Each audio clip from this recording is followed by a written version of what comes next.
Hi, Dr. Priya. Good evening. Yeah, Dr. Rajesh, good evening. All Very good set? evening to you all. Yes, yeah. Hi, Hemant. Good evening.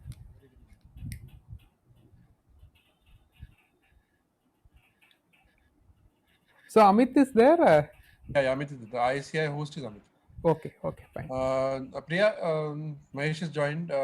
Can you want to call Priya Jagia so Yes, I will. I'll tell her. so Yes, that I'll call. she'll be online? Hi, Magesh. Good evening. Hello, good evening, good evening. Yes, yeah. Have you reached home? Yeah, reached home. Yes, Sat down. Yeah. okay. So, Dr. Rajesh, you will be starting first, and how much time would you be taking on your? For me, it will take about half an hour to 35 minutes. Mahesh, your audio, could you check your audio? I found that. Login? Yes, yes, Hello? join. Yeah. Okay. Mahesh? Yeah. Is my audio okay? I am on a headset. No, a bit loud if possible, please. 1 second. Is this okay? Yeah, Or better. Yes, but okay?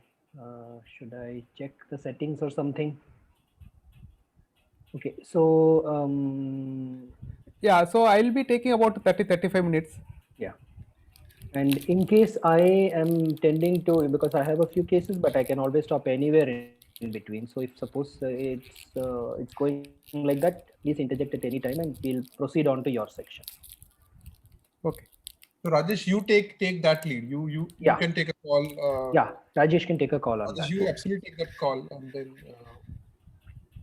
then you can Yeah. then kind of balance it out. Yeah.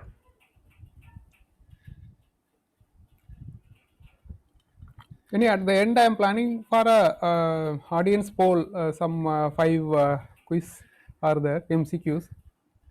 So I already given to Amit.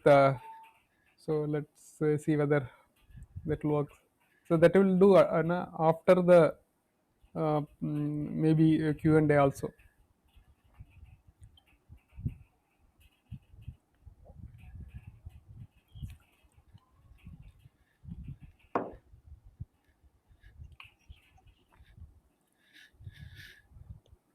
I'll also just check my video. Yeah. Yes. Yeah. Good. Cannot see my own video. We can see. Okay, you can see too. Fine.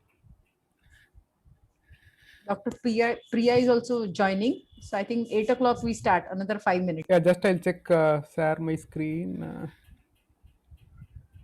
This will stop other screening. Shall I do? This will be okay. Fine.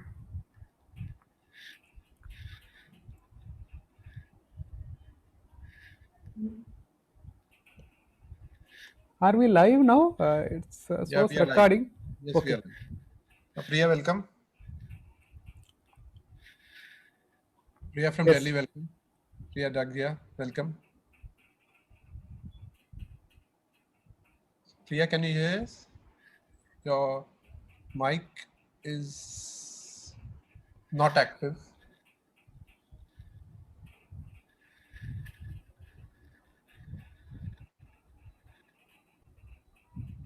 Yeah, now it is active. You can unmute yourself, Priya.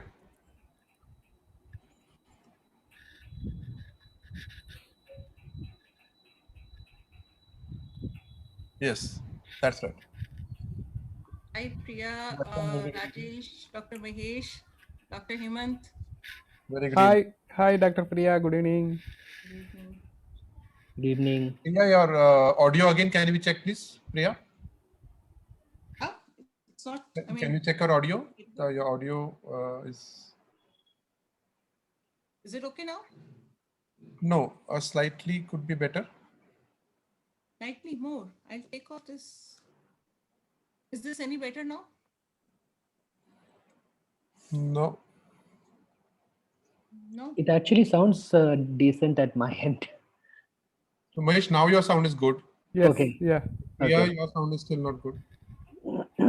Thoda sa, like, either you can come a bit nearer to the mic. Mahesh I can said see I Mahesh sounded is a okay. bit leaning in towards the laptop. So I think that's what Rajesh, happened. what do you think? Is my sound coming muffled or so? No, as if in a distance, slightly. Low voice. Yeah. Looking like you are like Slightly, talking from some deep slightly away. valley. Is that so? It's audible, but it's bit low. Is it better now?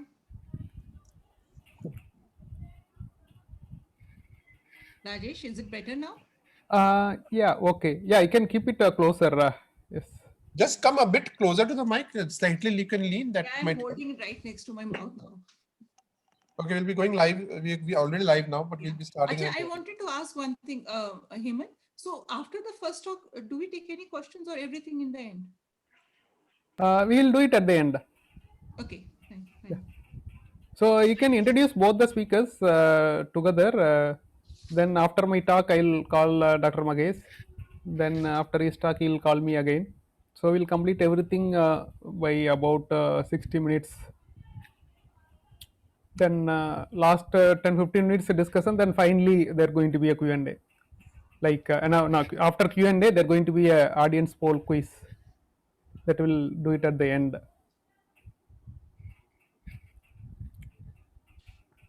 Saraswati, and then we'll now start in a couple of seconds.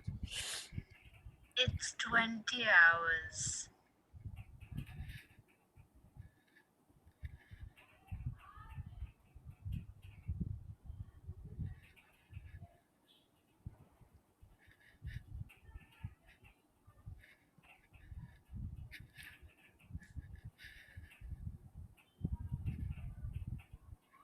Amit?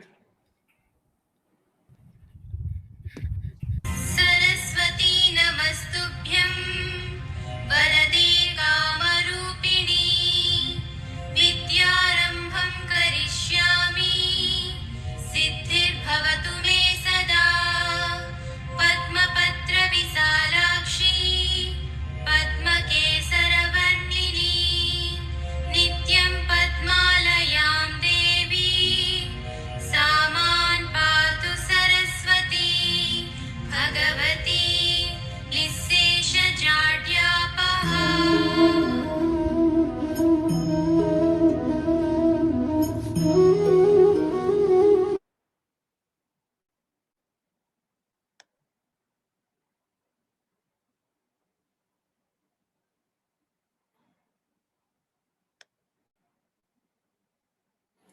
So good evening all. I welcome you to the IACI monthly webinar series. This is session 3rd, where we are talking on CMR flow imaging. We have two stalwart speakers, Dr. Rajesh Kannan and Dr. Mahesh. Both are from Amrita Institute of Medical Sciences. I invite both of you for this particular webinar series. Thank you for giving your time. This series will be moderated by Dr. Priya Jagia, a well-known specialist in cardiac imaging, who did her advanced cardiac CT and MRI training way back in 2010. And since then, she has been training under the banner of IACI and under the banner of IRI in teaching cardiovascular imaging. She is now the national lead of adult cardiovascular imaging subspecialty for ICRI. She has many chapters and publications to her name. I invite Priya Jagia on the screen dais. Thank you, Priya, for giving time. Before I hand it over the screen dais to Priya, I would like to thank Dr. Priya Chudgar. Can you come on the screen dais, please, Priya? Yeah, thank you, Priya, for conducting a wonderful session. It is all her efforts to get all things together. I now invite Dr. Priya Jagia to take over the session and conduct the webinar series. Thank you, Dr. Hemant. It's my pleasure to invite the speakers and the delegates who are here to attend this CME. As we all know, more than any other organ system, the cardiovascular imaging depends a lot on the assessment of the flow parameters. For example, the valves, you would like to see whether there is any regurgitation or stenosis. In the vessels, if there is any stenosis, what are the gradients across it? In congenital heart disease, you would like to quantify the shunt flow. And cardiac MR, with the advance of advances into the phase contrast imaging has emerged as a complementary technique to echocardiography to provide you these reproducible, most important is the word reproducible flow parameters, which along with the anatomical and also the functional information add on value to the cardiac imaging. Without wasting any more time, I would like to invite Dr. Rajesh Kannan speak on the basics on the phase contrast imaging. Dr. Rajesh Kannan is professor in radiology at Amrita Institute of Medical Sciences, and he has done a lot of work in the congenital heart disease imaging in MRI, and is the founder member and the general secretary of Indian Association of Cardiac Imaging, and is the subspecialty head for the ICRI pediatric cardiac division, and has also edited, he's the chief editor of the textbook of CT and MRI in congenital heart disease. So he'll be talking about the basics of phase contrast imaging, and this will be followed by a talk by Dr. Mahesh. Dr. Rajesh.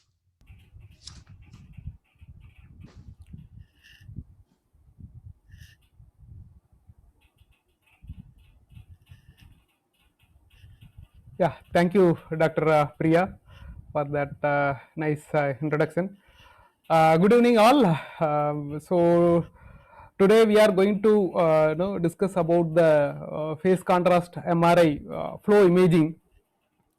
So it's going to be in fact 3 talks we have divided between myself and Dr. Mahesh, my pediatric cardiology colleague. So initially I am going to start with the basics of phase contrast MRI, how to acquire and how to post process, and some of the important applications of phase contrast MRI, followed by Dr. Mahesh will be giving a clinician's viewpoint on the MRI flow imaging in compared to the Doppler, echo and the CAT studies. Then I will come back and I will discuss about the what are all the artifacts which you will come across and the remedies for that. So followed by there will be Q&A, and at the end there going to be an audience poll quiz also. Okay, so we will try to complete everything in about 90 minutes. So I will straight away go to my first topic.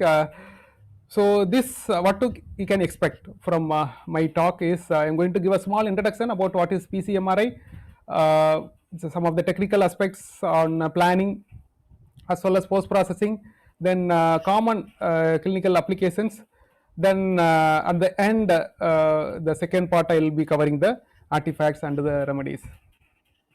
So as you all know, what is PCMRI? It basically, in addition to the anatomical information, it also carries the velocity information of the slice what you are acquiring, and this velocity information will be post processed and calculated by the computer, and finally we will get a curve like this as well as the actual flows we will be getting. So what is the basic principle, underlying principle of phase contrast flow study?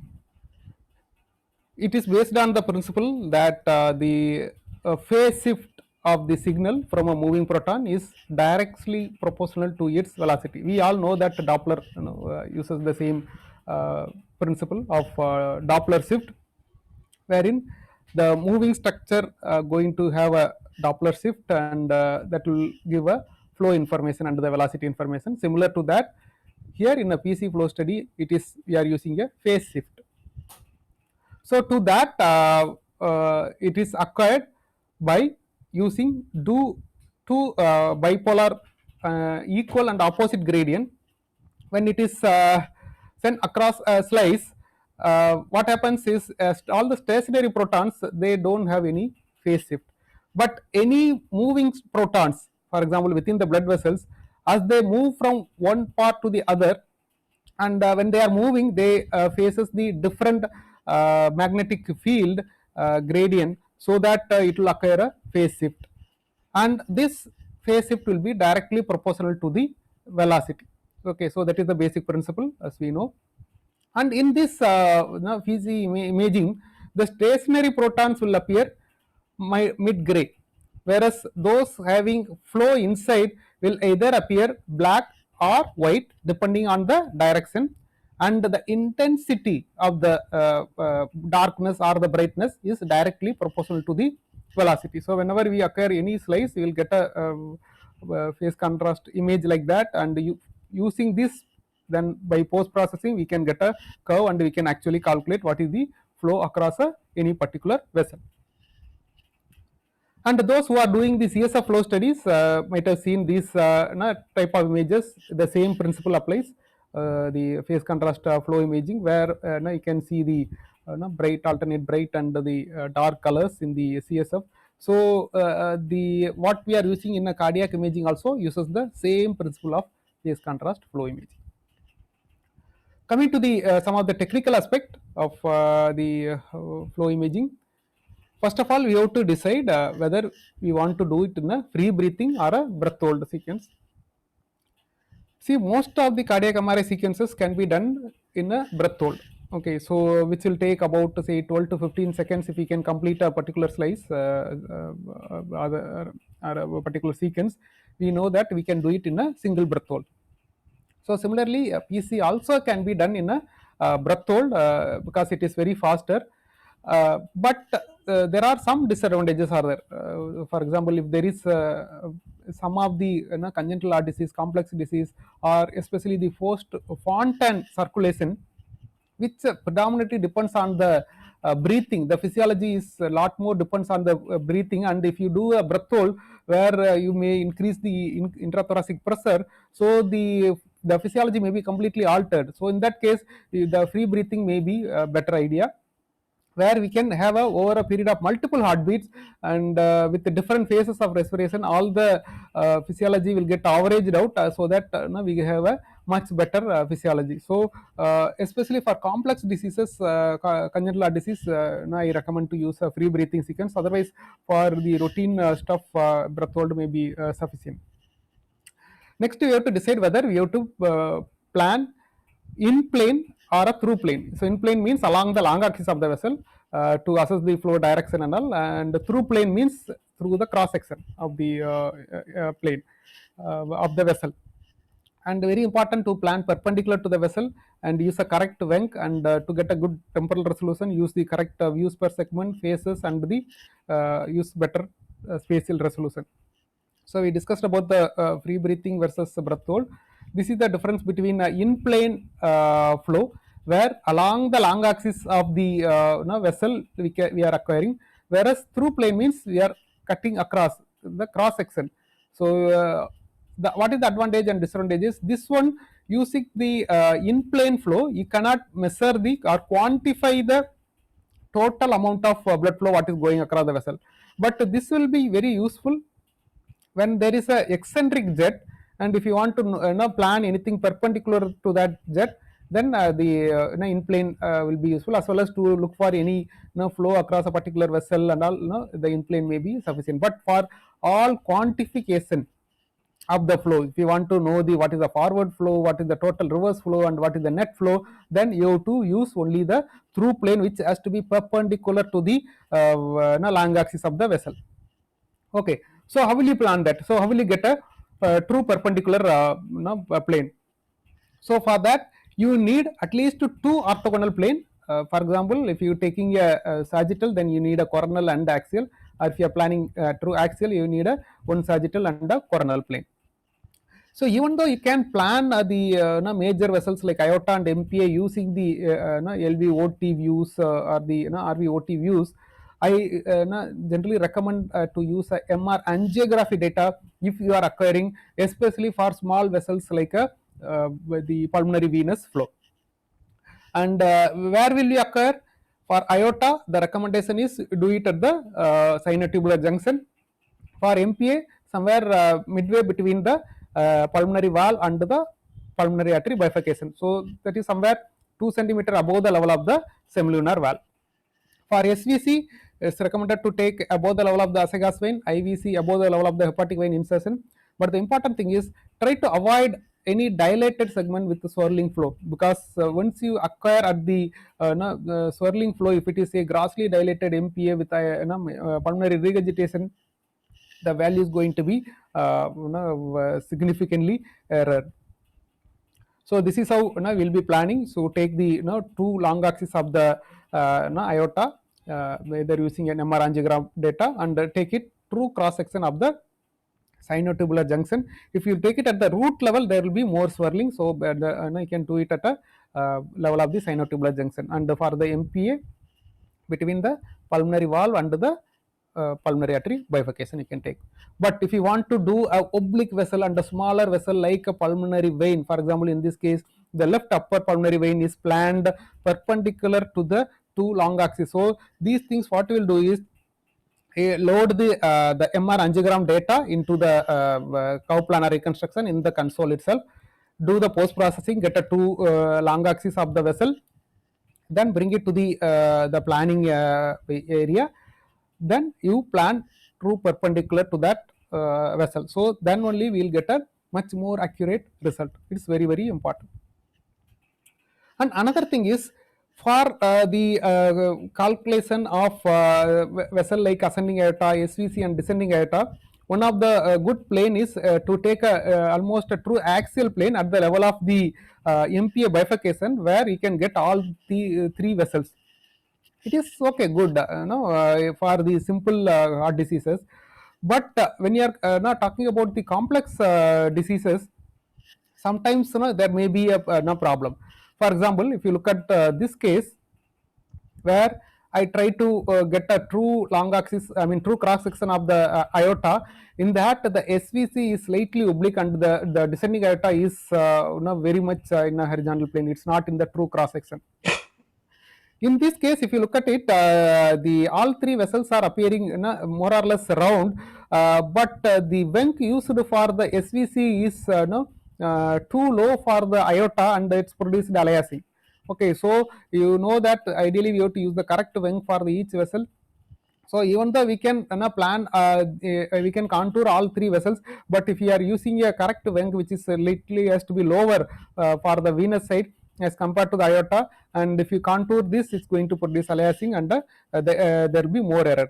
And for descending aorta, if you plan it at the level of diaphragm instead of taking at the mid thoracic or upper thoracic level, there will be much less the pulsation artifact from the heart and the other structure. And the one more added advantage of taking at the level of the diaphragm is you can also get a IVC flow also can be measured at that plane. We can get the IVC also nicely, so that we can compare, because normally we should expect the descending IT flows to be almost equal to that of an IVC flow. Okay. So now we recommend to do the three vessels separately rather than doing it in one plane. Even though in one plane we can contour all three vessels, but now it's better to do it all three separately. And another important thing is you have to use the correct vent, and some of these values are given in most of the textbooks. So generally for a venous side you will keep it lower, whereas for the arterial side you will keep it slightly higher vent. When you are expecting a highest grade of stenosis, then you can keep increasing the vent. So you start with the basic minimum vent, and if you know the echo velocity, you can directly use that velocity to use for the vent. Whereas if you don't know what is the expected velocity, you start with the basic minimum velocity, and if you seeing any aliasing, then you keep increasing the velocity or the vent. So when we say that you have to acquire multiple times, now people can ask why do we need to waste time, and why can't we use the highest vent? See, most of the vendors allows up to 550 centimeter per second. So can we use 550 for all cases instead of using say 100, 150, 200? Instead of going like that, can we use that? So we'll come to that point later. And another important thing you have to look at it is the views per segment. Okay, so how many views per segment we can use it for the particular PC imaging? It all depends on the patient's breath hold capacity if you are doing with the breath hold, but if you are using a breath hold, then you cannot use this one. This is more applicable when you are using a free breathing. And it depends on the heart rate, because it depends on the RR interval. If the heart rate is the most commonly for a pediatric cases will be somewhere 75 to 100, so you can use two segments, 2 views per segment in order to get a much better temporal resolution. It's very difficult to Now remember these numbers. So this is one I taken from the Sick Kids Hospital, Toronto. So it is been pasted in the console. So just you have to print out and keep a print out at the console level, so that every time we can use it as a reference point. So to sum up the technical aspect of the planning, what we have discussed. So better to use free breathing. You can also do the breath hold sequence. Plan perpendicular to the vessel. That is very, very important, because even a small angulation going to give a lot more error. And you can use the slice thickness of say 7 mm or lesser, especially if you are planning a smaller vessels, and use the smallest FOV with the good SNR.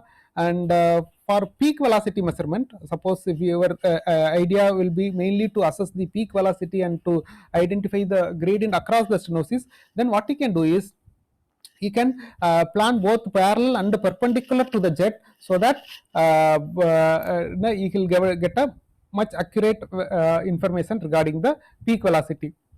And at least you have to plan 20 phases for a good temporal resolution. We uses around 24 phases, and use the correct Wenck and the views per segment, as I discussed earlier. So coming to the post processing, once you acquired the data, then it will be transferred to the workstation.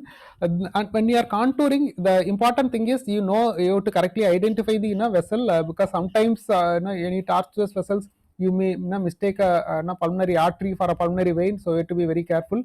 And you have to make sure that all the vessels what you are contouring is truly round in shape, and you have to contour just outside the vessel wall. And I recommend to contour the vessel on using the face images on the systolic phase, because here we can actually see the correct each and every pixel in the periphery which is showing a flow or not. Whereas when you are coming to the diastolic phase, which will appear like this, it's very difficult to identify the contour of the vessel. So in that case, you can use the magnitude image or the anatomical imaging. Whereas for the systolic phase, because there is a good amount of flow is happening inside, and the vessels will be either very black or very bright. So very easy to contour this. Coming to the interpretation, it's not only the numbers what we are we are interested in the PC imaging. Of course, yeah, this is very important, but the PC imaging gives a lot more information than just the numbers. So what are the other information we can get is, we can look at the presence or absence of a flow inside a particular shunt or any septal defect and all, as well as we can compare with the known flow. Suppose if if you know that ascending aorta and the descending aorta flow direction, and if some other unusual vessel is seen lateral to it, then we can, comparing to the ascending aorta and the descending aorta, we can say that what is the flow direction in that vessel, and we can differentiate, for example, between a left SVC and the vertical vein of anomalous pulmonary venous connection. Also, you look at the graph, so don't neglect this. So this graph itself will give a lot more information. For example, in this case, we can see that there is a positive flow above the level of the baseline and negative flow below the level of the baseline, which straight away says that there is a significant pulmonary regurgitation. And if you look at the AV valve piece, if you are doing, we can actually look at the E wave and the A wave, and we can actually quantify the diastolic function of the heart. So that also is possible by looking at the graph pattern. And for looking at, and when in the numbers, you look at the what is the peak velocity to identify the calculate the gradient across the stenosis, and then you look at the total flow or the average flow. That is the actual stroke volume of the particular vessel of interest. For example, in this case about 3.7 liter. Then this average positive flow or the forward flow and the reverse flow is used for calculating the regurgitant volume and the regurgitant fraction. And other important thing is, you always internally check whether the numbers what you are getting is correct. For example, ideally when you are doing an MPA flow, that is a main pulmonary artery flow, should be nearly equivalent to the combined RPA plus LPA flow, which should be equal to the combined pulmonary venous flow, which ideally has to be equal to the RV stroke volume. Similarly, on the left side of the heart, the ascending aorta will be equal to SVC plus descending aorta, or SVC plus IVC flow, which will be equal to the LV stroke volume. But remember, it may not be accurate always. there will be a significant variation between the two sequences. For example, PC flow versus the volumetry what you are occurring may not be very accurate, but the importance is if you know that different ways of calculating the flow of for example QP or a QS, then you should know which one to use in which condition. So that is very very important.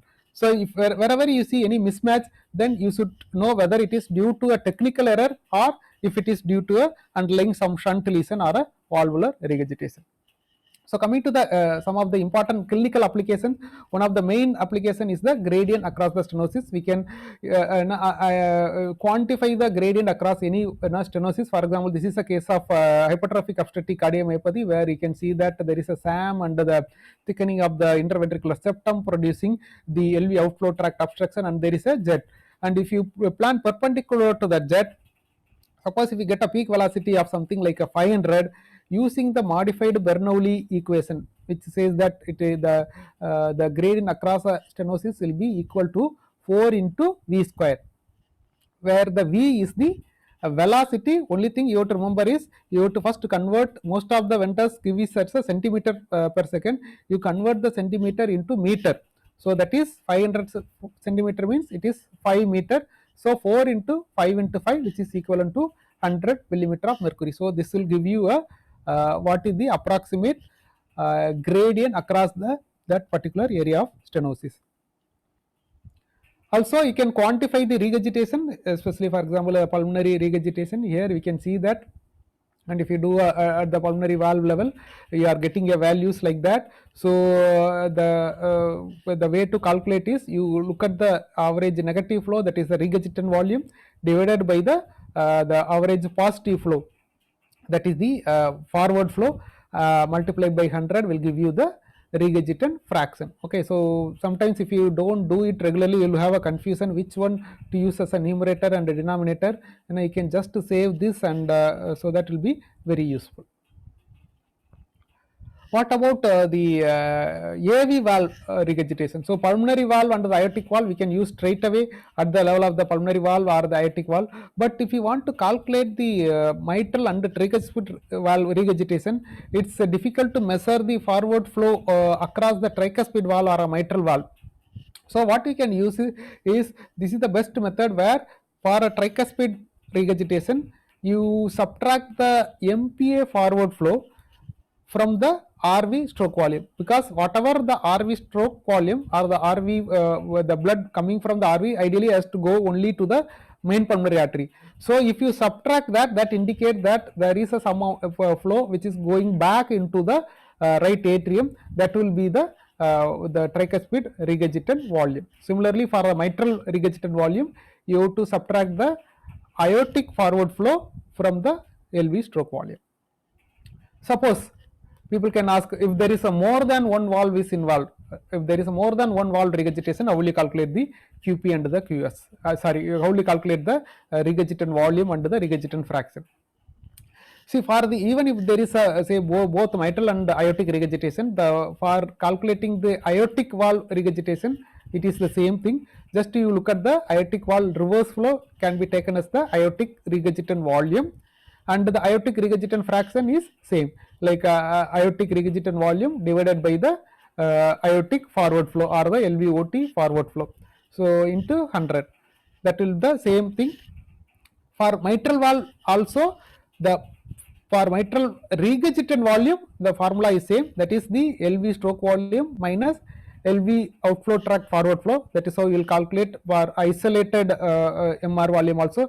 But only difference is when you are calculating mitral regurgitant fraction, the numerator is MR volume, that is mitral regurgitation volume, the same thing calculated here, but the denominator is it not just the LV stroke volume, instead you have to subtract the aortic regurgitant volume also, because here in addition to the mitral regurgitation there is aortic regurgitation, so that needs to be subtracted. So the denominator will be LV stroke volume minus aortic regurgitant volume. Suppose if the PCs are not labeled, suppose if you want to calculate what is the total amount of aortic regurgitation volume under the mitral regurgitation volume, then by looking at the difference between the RV stroke volume and the LV stroke volume, you can calculate the what is the total regurgitant volume. What about the shunt? Yes, the one of the important application of PCMRI is quantifying the shunt by looking at the QP and the QS, that is the total pulmonary flow versus the total systemic flow. This is an example of a large VSD where you can see that the net, here you will take that average flow or the net flow is the QP and the QS. Here the IAT flow is 3.3 liter and the MPA flow is 3.3 liter. By looking at the graph also you can see that both are nearly equal. So the QP and the QS is 1:1. So what is the other ways of calculating is, here for example is a case of residual VSD in a case of the post ICR TOF, where sometimes the severe regurgitation, the MPA flow may not be good enough to calculate the QP. So in that case there are ways to calculate. Here you can see that there is a clear cut jet. So just by quantifying that jet during systole, we can actually look at the what is the shunt happening across the VSD. And the QP we can say in this case we calculated as the right pulmonary volume, pulmonary venous flow, and the left pulmonary venous flow, which was about 7 liter, and the shunt through the VSD which is contoured directly across the VSD shunt, it's about 1 liter. So that the QS systemic flow will be QP minus the VSD shunt, which is about 6 liter. So the QP/QS was about 1.2 liter, 1.2:1. So there are different ways of calculating. Suppose if we can't calculate the QP across the MPA, you can do it at the RPA plus LPA level. Even if that is not coming correctly, we can calculate through the venous side. So these are all different ways of calculating the QP and the QS. So this is a case of PA/PVC. Again, showing that the net MPA flow of 11.2 or 11.3 liter and the IOT flow of around 4.9 liter. So the QP and the QS is 2.3:1. Again you can see that the pulmonary flow is much higher than the IOT flow. So these are all straight away we can calculate the pulmonary artery flow and the IOT flow for QP and the QS. So in the case of atrial septal defect, ventricular septal defect and the partial anomalous pulmonary venous connection, we can use the net MPA flow as the QP and net ascending aortic flow as your QS. Okay. But remember, this is not applicable for some of the other shunt. If you take the PDA, patent ductus arteriosus, what happens?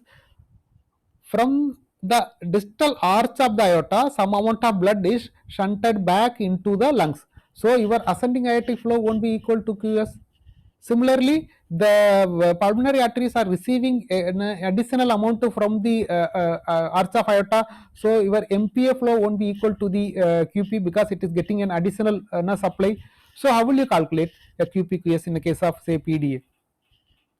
As well as in the case of MAPCAS also we can use this same principle.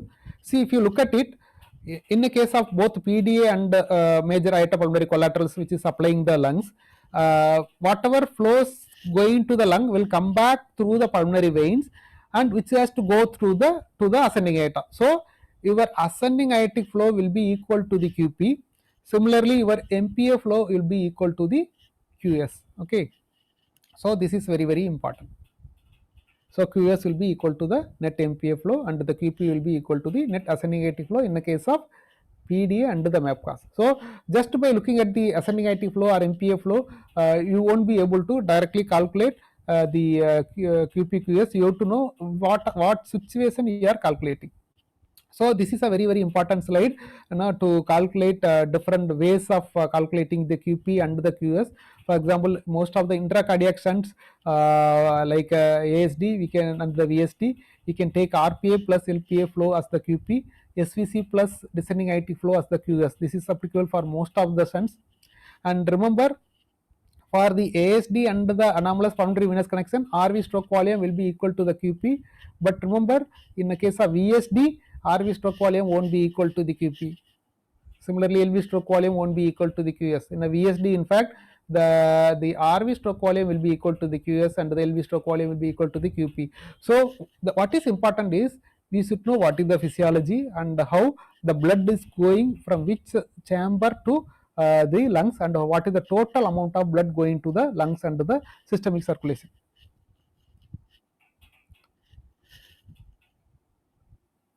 So this is a case of pulmonary atresia with the MAPCA, where the entire lungs are supplied by a two big MAPCAs. So in this case, we can calculate the QP by just looking at the right MAPCA flow and the left MAPCA flow, which is about 9.7 liter, and the ascending IT flow was total 14.5 liter. See here in this case, the ascending IT flow won't be equal to the QS, because from the descending aorta, these MAPCAs are coming and supplying the lungs. So the QP will be equal to the sum of these two MAPCAs, because there are no other additional MAPCA in this case.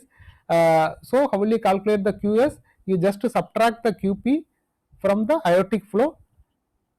In this case, it will be 5 liter per minute, because the ascending aortic flow what we got was about 14.5 liter, and the total QP of the two MAPCAs are about 9.5 liter.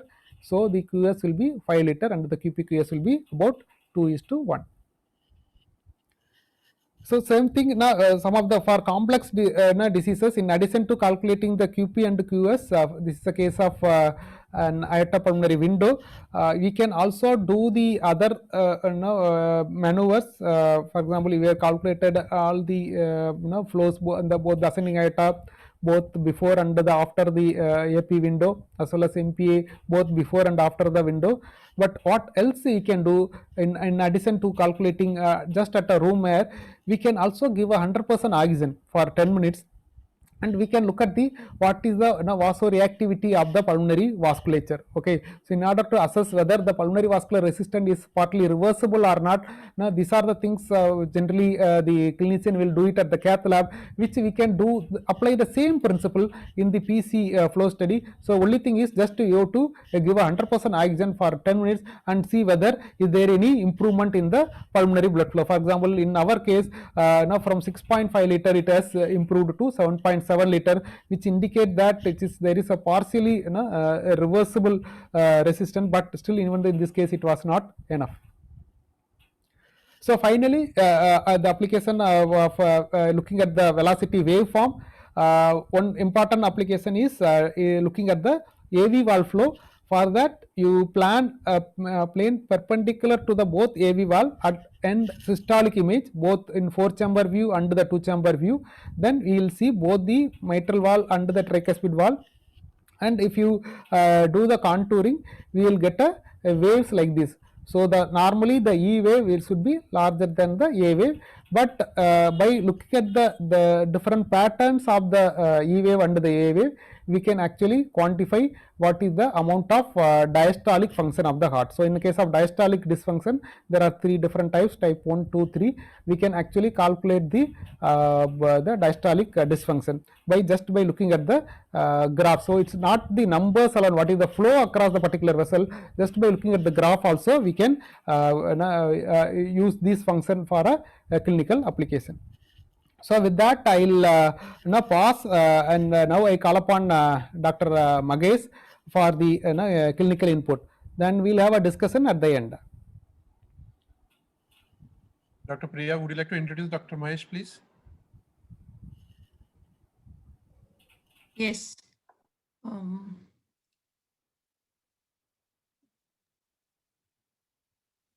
Yeah, Dr. Mahesh. Dr. Mahesh is a professor in pediatric cardiology and specializes in pediatric cardiac MR at Amrita Institute of Medical Sciences. And he has special interest in cardiac CT and MR in congenital heart disease. And I have heard him talk about 3D printing a lot, and he does a lot of research there, and has received national and international awards for research and innovation for his medical 3D lab also. Dr. Mahesh. Thank you very much for the kind introduction, Dr. Priya, and I thank IACI for this opportunity to speak in this very interesting forum. Happy to be here, particularly as a cardiologist and a clinician. I recognize that largely the participants and the audience are from the radiology spheres, because MR is still largely done by radiologists, interpreted and reported by radiologists. I come in here with a specific perspective, which is from the point of view of the cardiologist or the clinician. So I'll just share my screen, and I hope my screen is visible and that I'm audible. Yes, yes, yes. Okay. So Dr. Rajesh has beautifully explained most of the things about um, phase contrast studies, how they are done and how they are interpreted, and all the technical aspects. And what I can bring here is to try give a better perspective to particularly to all the radiologists here as to why are these numbers so important? How do we as cardiologists make a decision? Because once you as a radiologist do these studies and report these numbers, then it is the cardiologists who have to take very important management decisions based on these numbers. So when we say a QPQ is a certain value, there is an interpretation to that. How do we use that to actually treat our patients? So that's a very important aspect of it. So I'll try to focus on that. So the most important element of cardiac MR, I feel, is the wealth of hemodynamic information that it provides. Of course, it's a tremendously beautiful visualization tool and imaging tool, and it gives so much of information through its various sequences. But as cardiologist, I am the richest with the kind of powerful hemodynamic information that it provides, be it from the point of view of ventricular functions, be it in the form of flows, perfusion, etc. And this is what sets it apart from the other forms of imaging. And as cardiologists, hemodynamics are the most important part of the assessment of a patient for me. And this determines what kind of treatment I'm going to give my patients. And it also indicates a success or the failure or the complications that can occur following treatment. To go further, I just want to talk about these basic concepts, because we're talking about blood flow measurements and shunt calculation. So what do we actually mean by that? So when we talk about blood flow, we're talking about the quantum of flow, that is how much blood is flowing. We're talking about direction of flow, whether it's going from left to right to left, or bidirectional, because this has the important implications. Then the other very important hemodynamic concept is that of pressures and resistances. So you can see that blood comes into the heart. From the heart, it goes from the right heart, it goes into the lungs, comes back to the heart, and then goes into the systemic circulation. So the entire circulation is based upon the balance between the resistances of these two important vascular beds, the pulmonary vascular bed and the systemic vascular bed. So depending upon how much resistance each of these circuits offer, in the presence of a communicating lesion, that will determine which way the blood will go, because blood always tries to go into the pathway of least resistance. So wherever there is less resistance, blood will tend to go towards that direction. So that is the importance of understanding pressures and resistances. And of course, contractile functions of the heart are very important. So we talked about left to right to left shunt. What do we exactly mean when we say a left to right shunt? Is it just left from the left side of the body to the right side of the body and right to the left? No, it's not like that, because sometimes you can have cystitis inversus dextrocardia. So your morphological right ventricle may be sitting on the left and your morphological left ventricle may be sitting on the right. But still, the left to right shunt still means the shunt from the morphological left to the morphological right. Okay. So why is that? Because left to right shunt is simply just that quantity of blood which has already been oxygenated in the lungs and has come to the left heart, but instead of going into the systemic circuit, goes back into the lungs through a VSD, AST, PDA, whatever it is. So it is recirculating back to the lungs. Any amount of blood which is oxygenated and recirculates back to the lung, bypassing the systemic circuit, is called the left to right shunt. Similarly, what is right to left shunt? Desaturated blood which is coming into the right heart, instead of going into the lungs, part of it is crossing over and going back into the aorta, back into the systemic circuit without getting oxygenated. This is what comprises the right to left shunt. Now these concepts are independent of where each of these ventricles lie, whether they are left, right, superior, inferior, anterior, posterior, irrespective of that.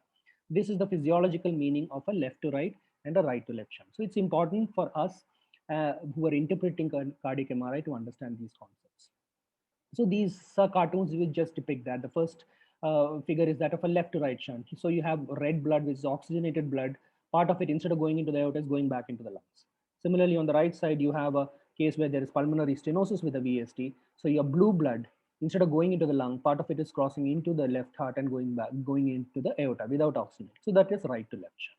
So this is the physiological meaning of left to right and right to left shunts. So then Dr. Rajesh talked about QP and QS. What do we mean by QP and QS? Simply spoken, because sometimes just as we cardiologists get confused in radiology jargon, sometimes radiologists can get confused in cardiology jargon. So QP, QS is part of the cardiology jargon. So QP is simply the quantum of blood that is going into the pulmonary circuit. And QS is simply the quantum of blood that is going into the systemic circuit. So normally, if there is no shunts or communications, whatever is coming into the right heart eventually goes via the lungs and goes into the left heart and into the systemic circuit. So QP will always be equal to QS. That gets altered only in terms of certain anatomical conditions. Sorry. So when is QP QS more than 1? QP QS is more than 1 when the QP or the pulmonary blood flow is more than that of the systemic blood flow. So this is happening because there's increased flow into the lungs as a result of a left to right shunt lesion, as we just discussed. And so there is a shunt and the pulmonary vascular bed is able to accommodate all this extra blood. That is when the QP increases. So there is no pulmonary stenosis, no pulmonary artery hypertension. And when would QP QS be less than 1? When there is reduced flow into the lung. When there is a right to left shunt happening because of either an anatomical obstruction to the pulmonary artery or because of an elevated pulmonary vascular resistance. So these concepts of QP QS are very important for us in terms of deciding whether a patient with a shunt lesion is actually operable or not. I'm talking in terms of congenital heart disease decision making. That's why QP QS becomes very important, because these numbers have a certain value. And this usually the concept of operability, whether a patient is operable or not, is usually in the context of anatomical lesions, which should normally produce a high QP. So suppose there is a large VSD. In fact, the first case that Dr. Rajesh showed, he showed that there was a case with there was a large VSD, but the QP QS was 1:1, which meant normally with a large VSD, he should have had tremendously high QP. So the QP QS should have been 2:1, 3:1, maybe even higher than that. But instead it was only 1:1. This means that the pulmonary blood flow is not high despite having the anatomical subset. So that could have happened only if there was a PS, or there is no anatomical PS, but the resistance of the pulmonary vascular bed is so high that it is not absorbing this blood. So the QP QS is not elevated. So QP QS of 1:1 in a large VSD situation is very, very ominous. It means that because that VSD has been there for a long period of time, endothelial damage has happened within the lungs, the lung vascular resistances have gone up, and therefore it is not able to take the extra flow. This indirectly means that this patient has got very high pulmonary artery pressure. So if you take this patient for cardiac catheterization, you will find that the PA pressures are very high and the calculated pulmonary vascular resistance would be very high, making this patient inoperable. Because in this kind of a situation, if you go ahead and fix that VSD, the right heart would fail because it will no longer be able to pump into this pulmonary vascular bed with the high pressure. It's just the LV with its high pressure pumping through the VSD into the lung, which is maintaining the pulmonary circulation. So this patient would be inoperable. So this is the important thing, that when we calculate these QP QSs, this is what we imbibe and this is what we reflect in our reporting also. So any large VSD with no PS, the QP QS would be large, usually more than 2:1. So QP QS more than 2:1 is what is considered a significant shunt. So if it is 1.5:2:1, it is considered a moderate shunt. Anything less than 1.5:1 or less is a small shunt. And in any case with a large VSD, the right ventricular and LV pressure would be equal because there's total communication between the two circuits. So the same RV pressure, which is equal to the LV pressure, would be equal to the PA pressure. So here also PA pressures are high, but this is called hyperkinetic PAH because once you close the VSD, these pressures will normalize because they will no longer be the shunt and they will no longer be the communication of the LV pressure to the PA. So this hyperkinetic PAH is different from the PAH that occurs because the shunt has been unoperated for a long time. In that case, the QPQS would have come down from 2:1 to, like in Dr. Rajesh's case, 1:1 or even less than that. So conventionally, how do we assess these things? We have clinical ways of assessing it. So if a patient with a large left to right shunt anatomically has heart failure symptoms and there is a mid diastolic murmur, it means clinically that the patient has got a QPQS of more than 2:1. In such cases, we may not need either catheterization or MRI to calculate the shunts. Just this is enough. Then we are also able to understand these things a lot by echocardiogram, because we can see that the left heart structures would be dilated because all the increased flow that is going into the lungs is coming back into the left heart. So the left heart structures would get dilated. Pulmonary arteries which are receiving this large flows would be dilated. And we'll see vigorous pulmonary venous returns into the LA, which also means that the pulmonary blood flow is high. So high pulmonary blood flow means high QPQS, means low pulmonary vascular resistance, means operable. How do we assess these things? In the cath lab? In the cath lab, what we assess is direct pressure measurement. So we are able to insert a catheter into the various chambers of the heart, into the pulmonary arteries, individual pulmonary veins, the atria and the ventricles, and we are able to directly measure all these pressures. So you have very accurate pressure data. Cardiac catheterization is the only way to get accurate and precise pressures. No other modality, including MRI, can offer that. However, the shunts, the quantum of the left to right or the right to left shunts on catheterization cannot be directly measured. Instead, they are indirectly calculated using the fixed principle by using a principle called oximetry. In oximetry, we would take blood samples from various parts of the heart and the blood vessels and use the oxygen saturations in those blood gas values to calculate the shunts. And this calculation also involves some assumptions, as I'll describe. And using these pressure data and the shunt data, we again calculate the vascular resistance. So this again is a calculated number. But the fallacy of this whole catheter assessment is that there are a lot of mathematical assumptions, beginning from the fact that we use a number called the oxygen consumption, which is a completely assumed number based on a very old study. So something that is based on assumptions is likely to be full of errors. So that is the fallacy of catheter assessment. So echocardiography in general is excellent imaging, inexpensive. It's available at the point of care, and it's got multiple tools like 2D, 3D, M-mode, Doppler, which is spectral, color, and tissue Doppler. So all these methodologies allow us to get reasonably good amount of hemodynamic data on echocardiography. I'll not go into detail of each of these things, but important to know that we are able to we have specific parameters which allow us to calculate some of these numbers. But at the same time, the important number that we get on MR, which is flow quantification, that is not, echo is definitely not an ideal way of doing that, because we need to do a planimetry on these 2D slices. You have to calculate the circumference of these outflows, which again leads to a lot of anatomical assumptions and inaccuracies. So echo is not an ideal way to calculate flows, and CMR is definitely the gold standard. In addition to that, of course, echo is dependent upon the echo acoustic windows and geometric assumptions, derivations, and the inherent fallacies of Doppler. As I mentioned, in cardiac catheterization, we calculate flows by using these formula, which are based on oxygen consumption divided by the oxygen content in the pulmonary veins, pulmonary arteries, the aorta, and what's called a mixed venous saturation. So these are all dependent upon where we take the samples from. So mixed venous saturation is ideally supposed to be the blood which has already the shunt is already mixed with it, and the mixed venous blood which goes into the pulmonary arteries. So depending upon the site of the shunt, for example, in atrial septal defect, the mixed venous saturation could be either the atria or the ventricles.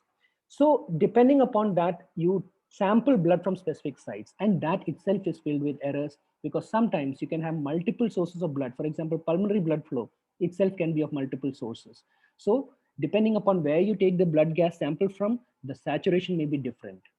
For example, in a site in the pulmonary artery where a MAPCA is joining, there would be more oxygenated blood. So if you sample from there, the oxygen saturation will be higher.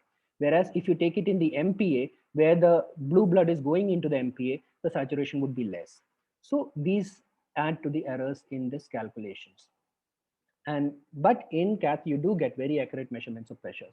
So limitations of cath are, invasive ionizing radiation, which is used. There are a lot of formulaic assumptions and the problems with oximetry. And it is difficult to calculate things for different segments. For example, you want individually for one lung and the other lung. That's very difficult to do in cath. So what the CMR gives us, it gives us the ability to accurately measure flow using phase contrast imaging. So the simplest example is the tetralogy of Fallot post repair, where we want to calculate the pulmonary regurgitant fraction, because that goes into the decision making of whether we want to do a pulmonary valve replacement or not. That's the importance. So if the pulmonary regurgitation fraction is high, that contributes to our thought that yes, this patient needs a replacement, in addition to the other things like RV and diastolic volume, symptoms, ECG changes, etc. So the flow adds to that. So PC gives us an accurate measurement of that and helps us to take a decision regarding the need for pulmonary valve replacement. And Dr. Rajesh has already described the technique. So let's take a look at a few complex cases. This is the first case I'm discussing. This is a 30-year-old patient who was diagnosed to have complex cyanotic heart disease in infancy. He underwent a palliative procedure called the classical BT shunt. In classical BT shunt, what is done is that the subclavian artery, usually the right subclavian artery, is turned down and connected into the right pulmonary artery to augment the pulmonary blood flow. Because the antegrade pulmonary blood flow would have been less, so to increase that, you turn down the subclavian artery and attach it into the right pulmonary artery. So now in this case, this particular patient, this shunt was done at 3 years of age at an outside institution, and he was okay. And he's now reporting to us 27 years later. And he's a big 97-year-old guy and very poor echo windows, but cardiac MR gave beautiful images, and we could see that it is the form of a double outlet right ventricle, TGA type, because you can see the smaller vessel there is the PA, and this larger one is the aorta, and both are arising from the RV. And there is a large VSD, and this pulmonary artery is severely stenotic. So we got that much information from the images. And we can also see the classical BT shunt, which is joined into this right pulmonary artery, which is augmenting the pulmonary blood flow here. So you're seeing it beautifully on the 2D SSFP sequence, and you're also seeing it beautifully on the angiographic sequence. And you can also see the lung arborization pattern. That is also giving us hemodynamic information, because looking at this lung arborization pattern, it shows that the blood flow is nearly equally distributed in both the lungs. So the lungs have not been damaged by excessive flow or by excessive pressure, because sometimes classical BT shunts can be quite unrestrictive at the point of insertion and can cause blood to go into the lungs at very high pressures, causing pulmonary vascular changes. But here you can notice that it's a very narrow opening, and it has probably protected the lungs. So we were able to calculate the ventricular volumes and functions, but most importantly, we were able to calculate the flows. So we could calculate that the aortic flow was 11 liters per minute. The flow through the BT shunt was 7 liters. So as Dr. Rajesh said, this 7 liters is not going into the systemic circuit, but into the pulmonary circuit. So it doesn't contribute to the systemic blood flow. So the actual QS would be 11 minus 7, which would be 4 liters per minute. Then we could calculate the antegrade pulmonary blood flow, which is 1 liter per minute, and we could calculate the individual pulmonary venous returns. So looking at the two side individual pulmonary venous return, why is that important here? Because this patient has got multiple sources of flow. There's antegrade pulmonary blood flow, there is blood flow coming through the BT shunt. So we take the pulmonary venous return as the composite of both. So you have 4 plus 4.5, so that would be 8.5 liters as the QP, and the QS is 11 minus 7, that is 4 liters per minute. So you have a QP QS which is more than 2:1. So this indirectly means that this patient's lungs are still preserved and the patient is still correctable. And this patient underwent a surgical repair. Similar case, another case who's 24-year-old, again, similar kind of complex heart disease, which was actually a corrected TGA VSD PS. This patient also underwent a classical BT shunt at 3 years of age, almost identical story. But this patient had a slightly different picture. Here, if you look at this patient's gadolinium enhanced MRI itself shows that the right lung arborization is very poor. The vessels going into the right lung are very rat-tailed. Okay, so and you look at these pictures, you find that the vessels on of the left lung are nicely arborized, whereas the pulmonary vessels of the right lung are very, very proximally dilated and distally very narrowed out. So this means that this patient's right lung has undergone pulmonary vascular disease changes. And again, we are able to calculate the flows. The aorta had 20 liters per minute. The left pulmonary vein had 12 liters per minute. The right pulmonary vein had 3.5 liters per minute. So you see, it gives us this powerful information that there is a big difference between the blood that is going into the right lung versus the left lung. The right lung is taking in and bringing out only 3.5 liters, whereas the left lung is bringing out 12 liters per minute, which means that there is the resistance of these two lungs are completely different from each other. Right lung has undergone damage, and therefore his right lung is Eisenmengerized and has less flows, and the left lung is protected and has high flows. So this helped us make a decision that this patient was inoperable. So these are the two comparative images of these two patients. The second patient is on the left with the Eisenmengerized right lung, and the first patient that I discussed is on the right side with nearly equal arborization of the both lungs. So both have had different natural histories, and cardiac MR gave very powerful information that helped us decide what's happening. This is a patient with a very rare disease called aortic atresia. So if you look at this patient has only one outflow, which is the large pulmonary artery that you see, and this tiny structure here is the aorta. This is the only ascending aorta that he has. All the flow goes into the pulmonary artery, goes into right and left lungs, and there was a large PDA, which was then supplying the systemic circuit. So that's the PDA, which is going down as descending aorta, and the blood from this PDA also supplied the ascending aorta. So this patient presented to us at 18 years of age and complex case. So again, PC allows us to calculate the precise QPQS, and we find that the QPQS is high in this patient, but this patient is still likely to be inoperable because it is the lung pressures which have been driving the systemic circulation all through these 18 years. So this patient cannot be in any way surgically fixed. One more case, 15-year-old child who came from Andaman, and this patient came with this patient had a single ventricle physiology. He had undergone what's called a bidirectional Glenn shunt, in which the superior vena cava had been connected into the right pulmonary artery. So obviously it's a cyanotic heart disease. But when this patient came, he had very dilated veins over his chest. So it was like he had like an SVC syndrome, so which basically indicated that the pressure in his SVCs was very high.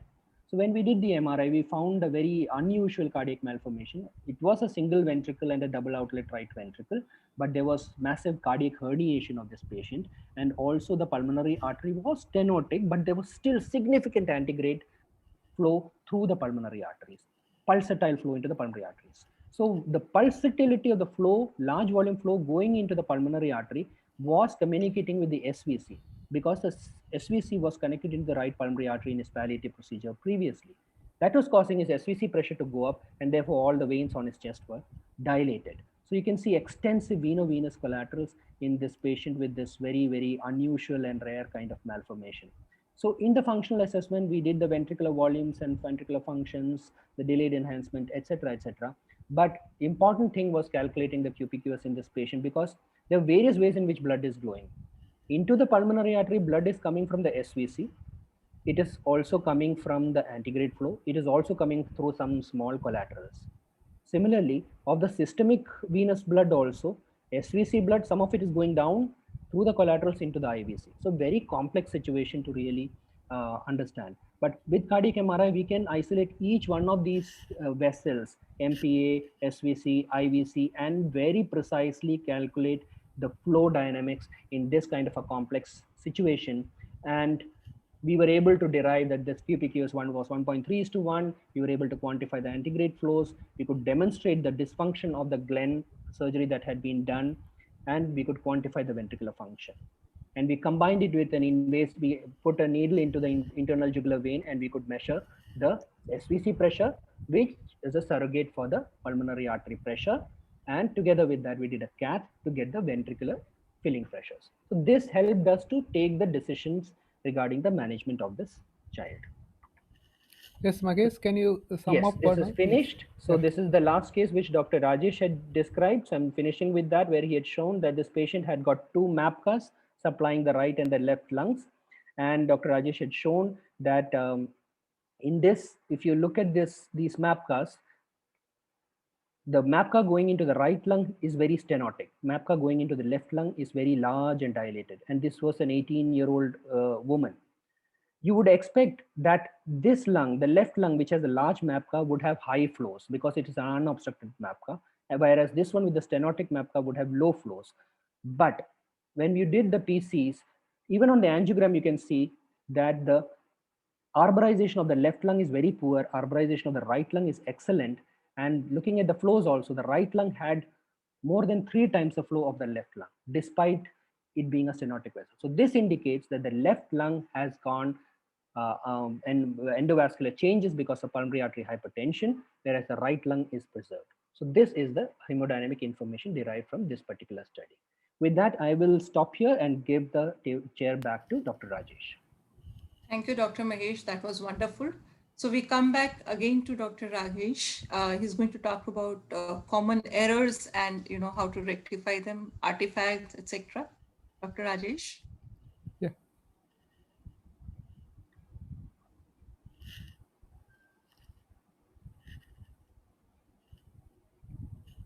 Dr. Mahesh, if you could stop sharing your screen. Yes. Can you able to see my screen? Yes, yes, yes. Yeah. Okay. So coming to the last part of the talk, so I am going to discuss about what are all the pitfalls and the remedies for that. So far we have discussed what is the basics of PCMRA and the common applications, and Dr. Magesh showed the very excellent cases of complex diseases and getting the flows and looking at what is the importance of those numbers. But remember, these are all not easy job. You have a lot of artifacts as in any other imaging modality or other sequences in MRI. So PC also are prone to develop a lot of artifacts. So it's very important to keep these artifacts at a very minimum. So one of the important artifact is aliasing. Similar to the Doppler, where you can get an aliasing, where when you keep the the bar little lower level, so you get aliasing. Similarly here also, if you keep the Wenck now at very low level, you can get an aliasing. So the simple remedy is one of the easiest artifact to correct is aliasing, where just by increasing the Wenck, as I told earlier, now we can completely overcome this aliasing artifact. Also, the other important thing is you can get a lot of signal loss due to the flow turbulence and the jets. So important thing is you try to avoid taking the PC at the level of turbulent flow, as well as reducing the echo time may be helpful sometime.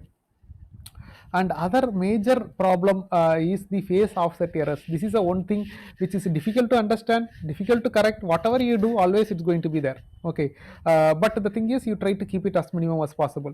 So there are the vendors, different vendors allow you to use different post processing methods. But the important thing is just by keeping the region of interest at the iso center of the magnet will be helpful, and using the phantom correction we can correct some of the phase offset errors, as well as we should not do any of the PC flow studies anything close to the metals. And also if you come across pulsation artifact, just by changing the phase direction it will be helpful. So we will see one by one. So this is an example of a aliasing, how it will appear on an MR. It basically appears very bright area within a dark background, or very dark areas within a bright structure. So that you will appreciate this as a aliasing. That means your Wenck is too low. So keep increasing the Wenck so that the entire vessel will homogeneously appear either bright or dark. So having said that, I asked earlier also, why can't we use the highest Wenck possible, like 550? See, it's very important to understand, as you increase the Wenck to high and higher level, your noise will also increase. Okay, then your peak velocity measurements will be totally wrong.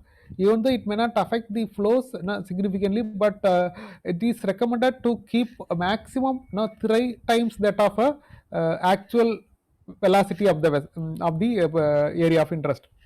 So if the vessel, if you are expecting around 100, maximum we can go up to say 300 centimeter per second. If you go beyond that, then the peak velocity measurements will be very wrong. So you cannot use the very high Wenck for all the vessels, especially for the venous side. Keep the Wenck very low. What about the temporal resolution?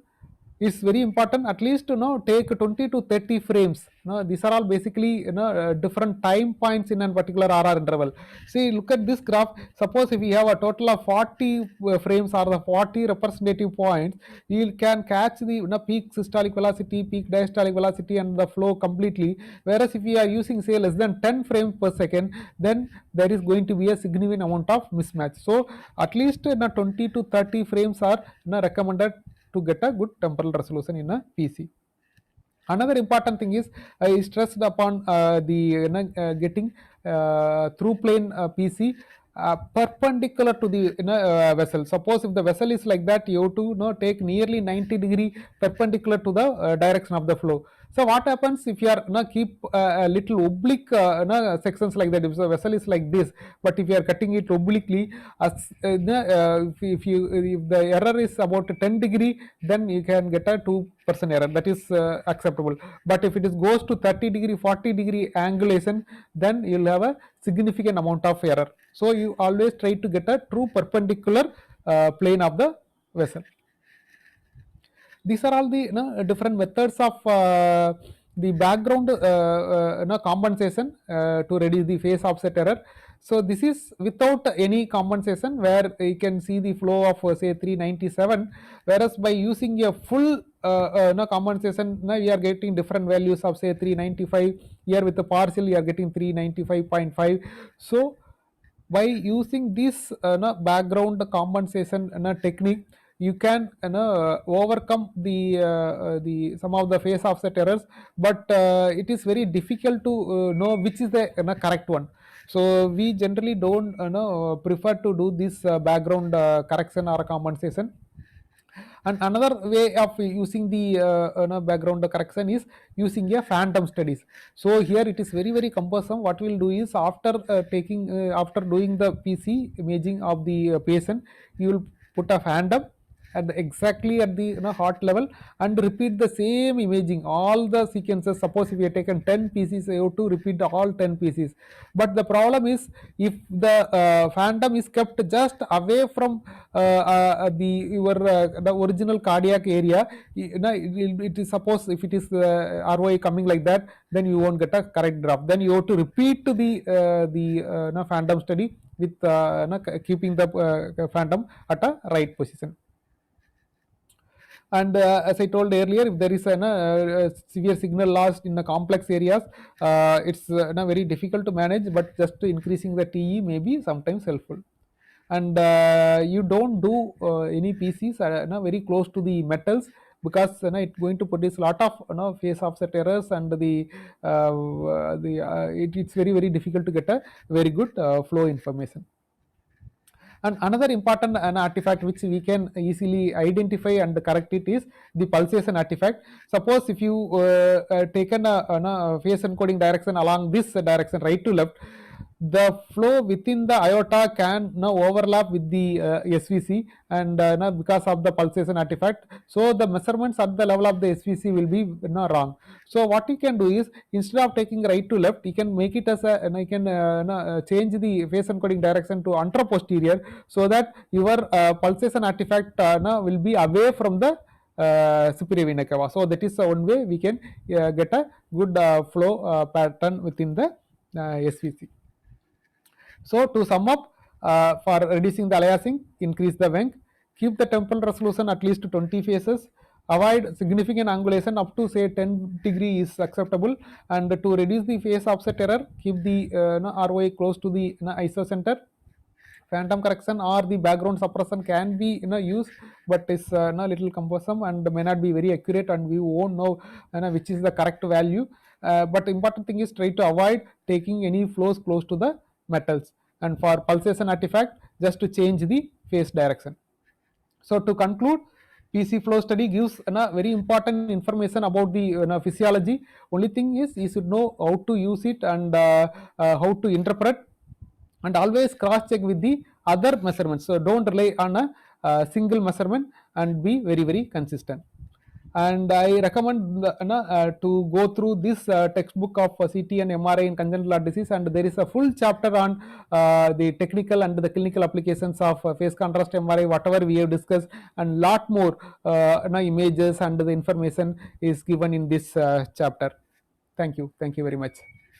So if there are any queries, we can discuss that at the end. Then going to be a audience poll quiz. All of you are encouraged to write your questions in the chat box and we can address them. There has been a question, okay, Priya only has asked. So do we always require contrast MR angio for planning? Yes, as I as I discussed earlier, we can plan it from the even localizer for aorta and the main pulmonary artery and all. Even localizer maybe most of the time enough, or you can take just a sagittal, coronal, axial, fiesta type of sequences, and based on that you can plan it. But to plan small vessels or curved vessels like a pulmonary vein, it is very difficult to visualize these small structures in a localizer type of images. So for those, I strongly recommend do an MR angio. Anyway, you have to, most of the cases you will be giving contrast, and the MR angio going to take additional maximum 1 or 2 minutes. Okay, so that will be very useful to get a true cross section. Otherwise, if the obliquely draining pulmonary vein, it's difficult to get a true cross section, and the values can be wrong. It's not a must, but it is better, especially for a smaller vessel. True. That's how we do it. You actually don't need to do the contrast MR angio. Yeah, but even non-contrast. It is preferable. It is preferable if you have contrast MR angio and do it. And yes, even without the contrast, you can do non-contrast MR angio technique also is available. Suppose if there is any contraindication for thing, you can use that 3D hot 3D SSFP sequence. That also is only thing is that MR angio will take little more time, longer time. It's about it will be ECG gated, and the free breathing sequence which will take somewhere between 5 to 8 minutes. True. And Priya has also asked whether we take phase contrast of all pulmonary veins. Yes, if you are going to calculate, flows, you have to take all 4 veins. But usually, if you have, veins conjoining, then you can take the common vein also. Yes. So on the left side, for example. Since we don't have, can we have Dr. Mahesh on board, please? Dr. Mahesh, that was a wonderful talk. I really enjoyed it. I think we can discuss some issues which which we frequently seen during acquisitions. Since we discussed a lot about congenital heart disease, Rajesh, what do you do if you have very small kids? Do you make any change in your parameters? One thing is I like to use the coil different. Because for a small babies, we won't use the adult cardiac coil. I'll try to use the smaller coil. That is one major and change. It's going to be non-breath hold. Yes, mostly going to be a free breathing sequence. And but we have done breath hold sequences by doing giving under anesthesia intubation under GA with the endotracheal intubation. So we'll ask the anesthetist to stop breathing. Then you'll just disconnect the ventilator. So that also possible. Then we can occur say 2-3 slices per breath hold of 15 seconds or 20 seconds. Do you, because the heart rates are also high, do you change your? Obviously, you change your. We'll just change the parameters alone. The number. Views per segment. You change your number of views. You decrease your number of views also when you have a heart rate. So for the arrhythmia patients also, if you have problems. Arrhythmia patients, generally a problem. So it is now if it is. So what changes do you make when you have patients who have got arrhythmias? In arrhythmia cases, we'll try to control the heart rate as much as possible. When you are generally, we'll recommend the clinician to give beta blocker and other medications to reduce the arrhythmia. That will be helpful. And if it is anyway, we don't have the so-called real-time PC. That is one newer technique where we can get the real-time value instead of taking multiple heartbeats. But that is technique is not widely available. But if there is a severe arrhythmia, yes, the value is going to be wrong. And also, if you are anticipating very high flows, so do you switch over to free breathing to increase the spatial to temporal resolution? As a general thing, we always do free breathing. We hardly do breath hold sequences for congenital heart disease, especially. We always do free breathing because, as I told earlier, with the breath hold there will be significant change in the physiology. So many of these shunt can be completely different. Doing a breath hold But you versus have a flip side also. You have yes, pediatric patients who have got smaller vessels. You yes, need a higher spatial resolution. So you're improving the temporal resolution, but the spatial resolution actually, yes, is yeah. For another thing that, which you want. yes, yeah. So for that we can do a very thinner slices, slightly thinner slices, and if we plan very correctly based on the MR angiogram, and in the small babies the amount of breathing is relatively less, so we don't feel that is a major problem. What do you feel, Magesh? Yeah, I agree with what you said, Dr. Rajesh. It's rare that we have to take very small babies for MR assessments, because because we're very selective about putting small babies into the MR scanner, because it does mandatorily require anesthesia, etc. And many of them have excellent echo windows. We're able to get great images and good enough physiological information for decision making. So it's only a small proportion of little babies that go into the scanner, but it is a problem when you have small babies. The trade-off between the temporal and spatial resolutions and getting accurate information, and at the end, I think we what's most important is it's all integrative imaging. So it's not that, okay, we do this, so we have to swear by what the numbers that we get on the MR. We do ultimately put together everything and take things with a bit of pinch of salt, and combine all the information that we got through echo and MR and everything to aid us towards rational decision making. Yeah, so that is very, very important. It is not that a patient comes to the radiology department, you do the scanning, you report, put some numbers and send it back.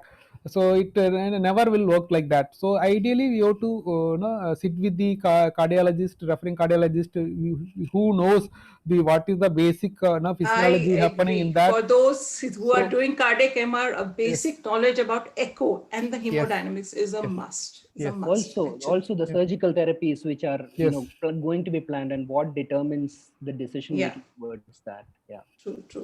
And you talked about phantom calibration. Do you use it, Dr. Rajesh, ever?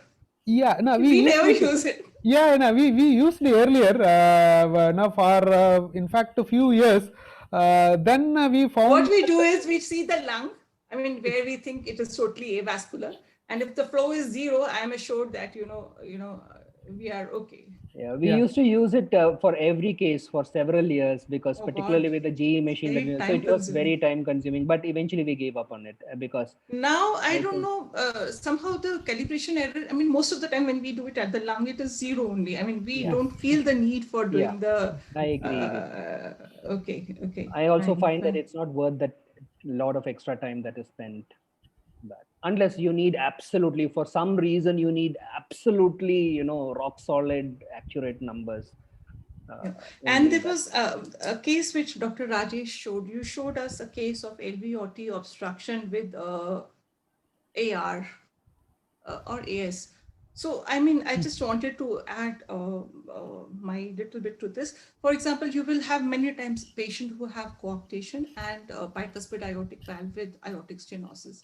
So when you are measuring the coarctation, I mean, so it's important to keep in mind that once the aortic stenosis is there, there is already a high flow which is coming into the aorta. So you did show that equation. So it's V2 minus V1. So yes, if yes, suppose in the coarctation, if your flows are say 6 meters per second and your AS had a flow of 2 meters per second, actually when you measure the gradient, yes, the flow, the gradient across the coarctation, it will be 6 minus 2. yes, So that yes, also has to be yes, kept yeah, in mind, another pitfall for the phase contrast. So basically, it's all about yeah, thinking playing, yes, how the flow is happening and keeping that in mind.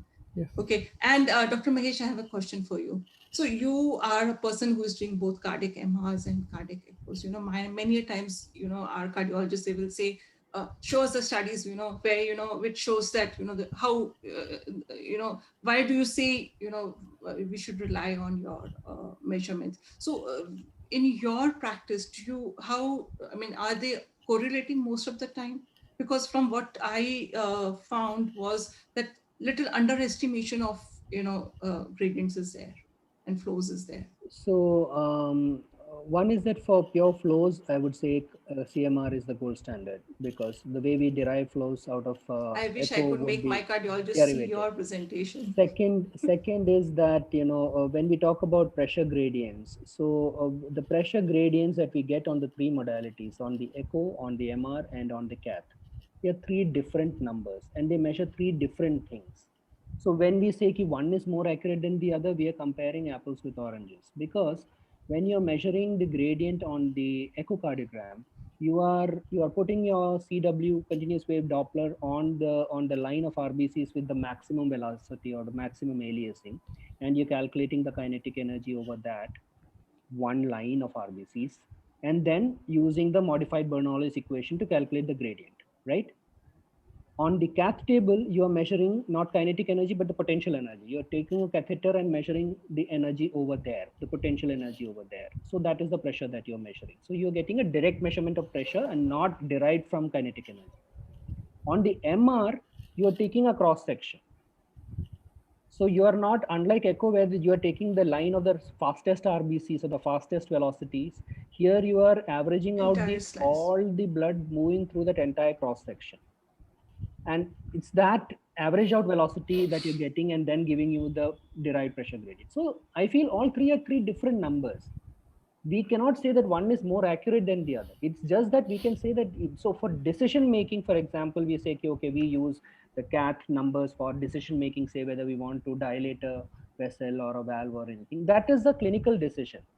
That is the consensus that we come to, okay, if a cath gradient is this much or an echo gradient is this much, this intervention. But in terms of the physiology, we as scientists and doctors and physiologists have to understand these three modalities are giving pressures, but in three different ways. And all of them are correct in their own places. It is up to us to integrate that information and make our decisions. So you find the pressures or the flows tallying on your echo versus They are cardiac not meant MR? to tally. They are not meant to tally. So on the MR, usually the gradients will be slightly less than what we get on the echo, or So even on the cath. The number but one, the the cath is cutoffs also which different. you keep are for the ones which you have for echo and for the cats. Yes. So yes. For do you think intervention, because that is the standardized way of doing it, and it is until and unless we validate over a lot of patients that, okay, these particular numbers correlate with these numbers on echo and cath. Once we come up with that kind of robust data, then we can probably use this data. I think it can be done. It's not that it is inaccurate. It's just a different number. You have to find the correlation between this number and the other two. True. I see a question. You said you do not prefer background correction. How much change in values do you expect if we do background correction, Dr. Rajesh? Yeah, see, the problem is very difficult to understand this concept as compared to see aliasing and also sometimes without a phantom correction, when we are doing in few cases what happened is after using the phantom the values has changed up to 20-30%, and in that case it's difficult to say which is accurate, whether without correction or with correction. So it is very difficult to assess that. And sometimes yeah, it can give up to the 20-30% value difference. But if you using the same formula for the all the vessels without the any background correction, or using only the chest wall whichever closest to the area of interest, then that is more than enough, and you will get a fairly consistent results. So that's why we are not using the phantom correction nowadays. It can give say sometimes 30-40% difference. Okay. So I think if there is nothing else, we Yeah, can then wind we up. can Yeah, so It has we been a have very wonderful and yeah, Priya, Dr. informative Priya, session. yeah, we have one small quiz program. So just to Okay. understand, Yeah. the what the knowledge our participant has acquired. So I request everyone to use this polling option. Please, do polling. So I'll just start sharing my screen. So Amit, they'll it's write the answer in the chat. How's it? no, they can just click the it's a MCQ type. So just they have to click the answer in that. Then we will get the results immediately. Amit, are you ready?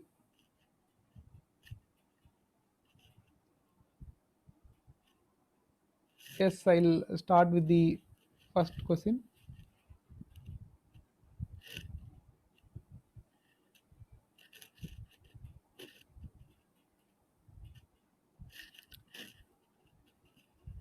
Yeah, it's a very simple one. So suppose if the peak velocity across a stenosis is 300 centimeter per second, then what is the gradient across the stenosis? Option A 8, B 16, C 36, and D 46.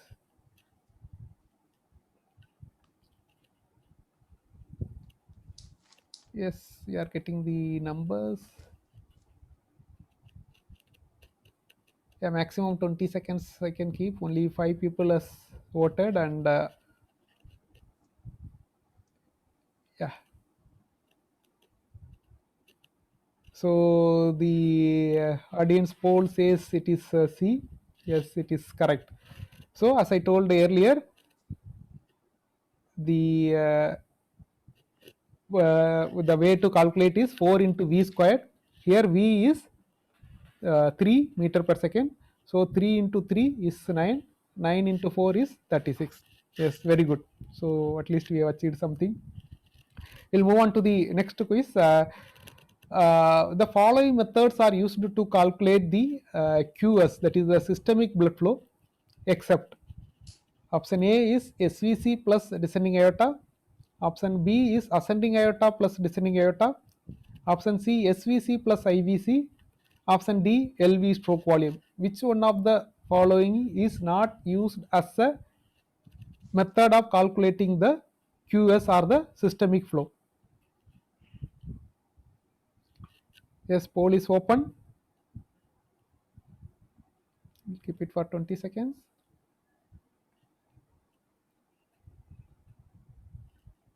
See, basically, you have to see the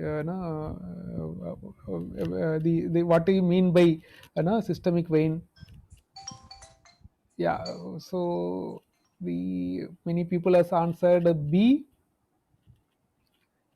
Yes, see what is the systemic flow, what is going to the ascending aorta is coming back into the descending aorta.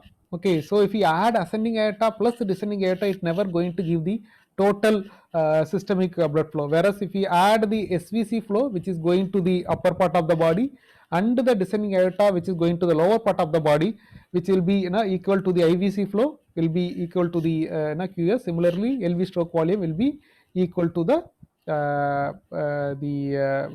systemic flow. Okay, so quiz number 3. Which of the following condition produces left to right shunt? One is A is tricuspid atresia, pulmonary AV fistula, Alcapa, none of the above. See here, you should know which will produce left to right shunt and which will produce right to left shunt. So I am asking which one will produce left to right shunt.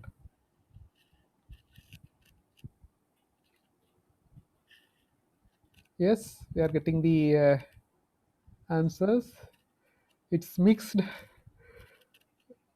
Okay, so the answer is Alcapa. Okay, what happened in a tricuspid atresia? Because there is the blood cannot go from right atrium to the right ventricle. The only way is through the intraatrial septal defect. From the whatever blood comes to the right atrium will go to the left atrium under the left ventricle. So that is producing right to left shunt. Similarly, pulmonary AV fistula produce right to left shunt, whereas Alcapa in an adult, not in an infant, in an adult, it will produce through the from the LAD, from blood will go into the pulmonary artery, even though it is called origin of coronary artery from pulmonary artery. Generally the blood flow will be in the reverse direction, because the pulmonary the pressure in the coronary artery will be higher than the pulmonary artery, so there will be left to right shunt. Okay, question number 4. Which is the most useful sequence to plan the phase contrast MRI slice? Is it a HASTE, Cine SSFP, PSIR, or MR angiogram? Can you start the poll? Yes, please answer. So you stressed it too many times. Yes, we are getting the correct answer.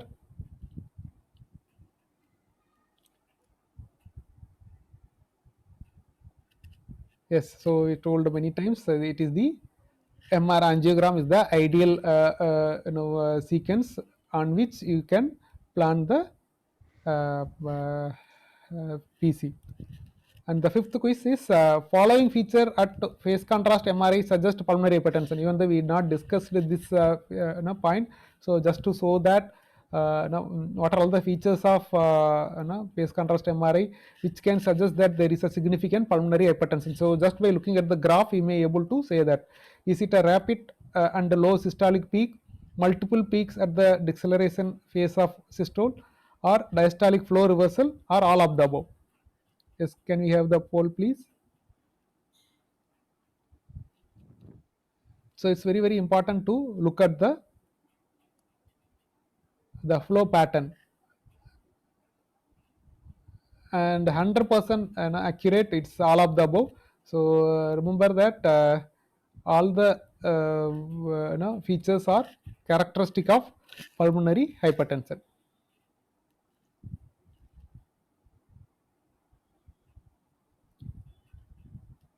The last question.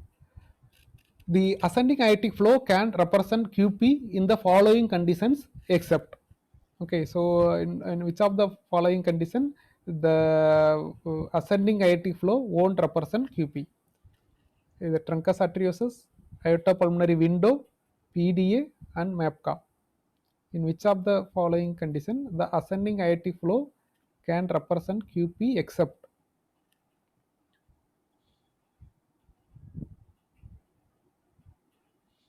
PDA. So I told PDA and MAPCA, the ascending aortic flow will represent the QP. It is mainly between truncus and the AP window, and if you can understand what is happening in the flow, then you will know the answer. So it's again a mixed result. See, it is the truncus arteriosus. So in a truncus arteriosus, the basically it is a common trunk where the ascending aorta under the pulmonary artery will be going separately, and the generally the ascending aorta flow will go to the systemic circulation, and the pulmonary artery will be arising separately. Whereas in all other condition, the ascending aortic flow will be representing the QP. Okay, so with that we will come to that end of the today's presentation. Hope everyone has enjoyed the lecture. So thank you very much. Thank you all. It was great. Dr. Priya Chukdar, can you just come on the screen, Dias, and do the Thanksgiving for everyone?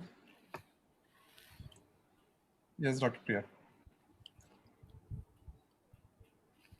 Thank you all again. It was wonderful presentation. Dr. Mahesh, an excellent kind of simplified manner to explain to the radiologists as to what is each parameters, and Rajesh, an excellent red flag as to what it is to achieve the beautiful images which Mahesh has shown.